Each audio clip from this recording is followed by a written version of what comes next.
So we're really fascinated with body language, and we're particularly interested in other people's body language. So powerful people tend to be, not surprisingly, more assertive and more confident, more optimistic. They actually feel that they're going to win even at games of chance. Physiologically, there also are differences on two key hormones, testosterone, which is the dominance hormone, and cortisol, which is the stress hormone. But it's also possible that when you pretend to be powerful, you are more likely to actually feel powerful. And I really wanted to know, can you fake it till you make it? Like, can you do this just for a little while and actually experience a behavioral outcome that makes you seem more powerful? We decided to bring people into the lab and run a little experiment.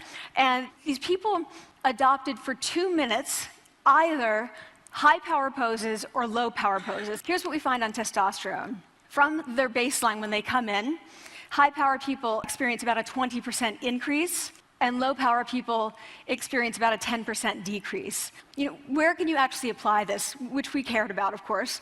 What matters, where you want to use this is evaluative situations, like social threat situations. Where are you being evaluated, either by your friends, like for teenagers at the lunchroom table, doing a job interview. It feels fake, right? So I said fake it till you make it. You were going to fake it. You're going to do every talk that you ever get asked to do. You're just going to do it and do it and do it, even if you're terrified and just paralyzed and having an out-of-body experience, until you have this moment where you say, oh my gosh, I'm doing it. Like, I have become this. This is 2 minutes. 2 minutes, 2 minutes, 2 minutes. Before you go into the next stressful evaluative situation, for 2 minutes, try doing this in the elevator, in a bathroom stall. Configure your brain to cope the best in that situation. Get your testosterone up, get your cortisol down. That thing that you want, I guarantee you, you've convinced yourself that you're fine not having it. That's why you're not pushing yourself. It's the areas in your life where you've given up, where you've said, oh, I'm fine. My mom's never going to change, so I just can't have that conversation. All day long, you have ideas that could change your life, that could change the world, that could change the way that you feel. And what do you do with them? Nothing. Because we all have, I love to use the analogy, the inner snooze button. And I get it. Your bed is comfortable. It's cozy. It's warm. In any area of your life that you want to change, there's one fact that you need to know. You're never going to feel like it. Motivation isn't happening. You're never going to feel like it. Tomorrow morning, set your alarm for 30 minutes earlier. And then when it goes off, take those sheets, throw them off, and stand up and start your day. You will come face to face with the physical, and I mean physical, force that's required to change your behavior. Do you think that somebody who needs to lose weight ever feels like going on a diet? Of course not.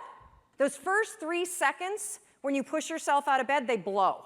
But once you're up, it's great. So one more thing that you can use, I call it the 5-second rule. If you have one of those little impulses that are pulling you, if you don't marry it with an action within 5 seconds, you pull the emergency brake and kill the idea. Kill it.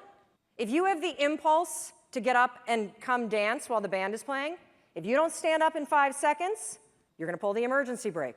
If you have an impulse about you were inspired by somebody's speech today, and you don't do something within 5 seconds, write a note, send yourself a text. Your problem isn't ideas. Your problem is you don't act on them. From kindergarten straight through the second year of college, I was a really consistent C minus student. But then going into my junior year, I'd had enough. And so if I wanted to achieve the type of outcome that I desired, doing well in school, I was going to actually have to change my approach. And so I made a marginal adjustment. If I would get an assignment, let's say read 5 chapters in a book, I wouldn't think of it as 5 chapters. I wouldn't even think of it as 1 chapter. I would break it down into these tasks that I could achieve that would require me to focus for just 5 or 10 minutes at a time. So maybe 3 or 4 paragraphs, that's it. I would do that. When I was done with those 5 or 10 minutes, I would get up. I'd go shoot some hoops, do a little drawing, maybe play video games for a few minutes. And then I'd come back. From that point forward, all the way through to graduation, I was a straight A student. You know, you take these big concepts, these complex ideas, these big assignments, you break them down to much more manageable tasks. 2009, I got really ambitious to read 50 books. But again, it's not about reading 50 books. It's not even about reading one book. It's not about reading a chapter, a paragraph, a sentence. It's about that decision when you're sitting at your desk at the end of the day, or when you're lying on the couch or flicking through your Facebook feed, and you put down the phone. You pick up a book and you read one word. If you read one word, you'll read 2 words, 3 words. You'll read a sentence, a paragraph, a page, a chapter, a book.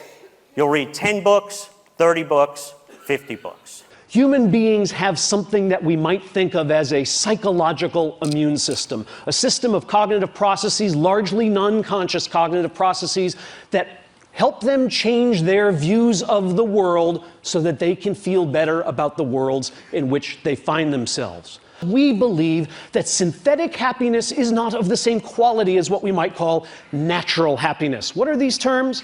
Natural happiness is what we get when we get what we wanted, and synthetic happiness is what we make when we don't get what we wanted. And in our society, we have a strong belief that synthetic happiness is of an inferior kind. Why do we have that belief? Well, it's very simple.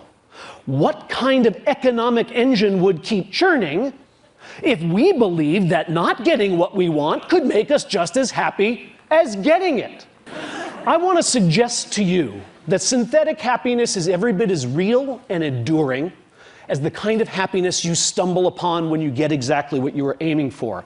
It turns out that freedom, the ability to make up your mind and change your mind, is the friend of natural happiness, because it allows you to choose among all those delicious futures and find the one that you would most enjoy. But freedom to choose, to change and make up your mind, is the enemy of synthetic happiness. 'Tis nothing good or bad, but thinking makes it so.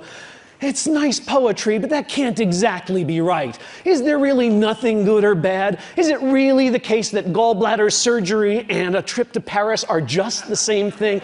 Yes, some things are better than others. We should have preferences that lead us into one future over another. But when those preferences drive us too hard and too fast because we have overrated the difference between these futures, we are at risk. When our ambition is bounded, it leads us to work joyfully. When our ambition is unbounded, it leads us to lie, to cheat, to steal, to hurt others, to sacrifice things of real value. When our fears are bounded, we're prudent, we're cautious, we're thoughtful. When our fears are unbounded and overblown, we're reckless and we're cowardly.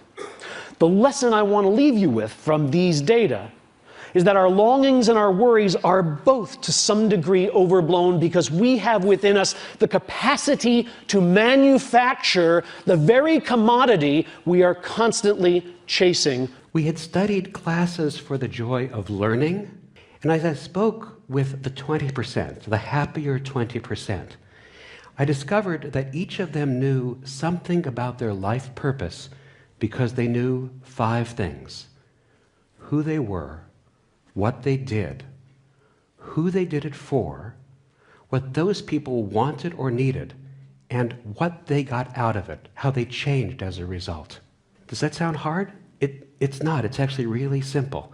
In fact, it's so simple that you can learn your life purpose now. You're going to know your life purpose now in the next 5 minutes. Who you are, what you do, who you do it for, what those people want and need, and how they change as a result. What do you love to do? And if there's a lot of things that come up for you, focus it down by asking yourself this one question. What is the one thing that right now you feel supremely qualified to teach other people? Think about who you do it for. Picture them in your mind. What do those people want or need? What do they want or need that they've come to you so you can give them this thing? What do they want or need? In just 1 or 2 words, how do they change or transform as a result of what you give them? All those 5 things that you need to know what your life purpose is. Only 2 are about yourself. The others, 3 of them, are about other people. That formulation forces you to be outward facing. A little snippet that you just said becomes your personal elevator pitch. You get to tell them, and you get to share your life purpose.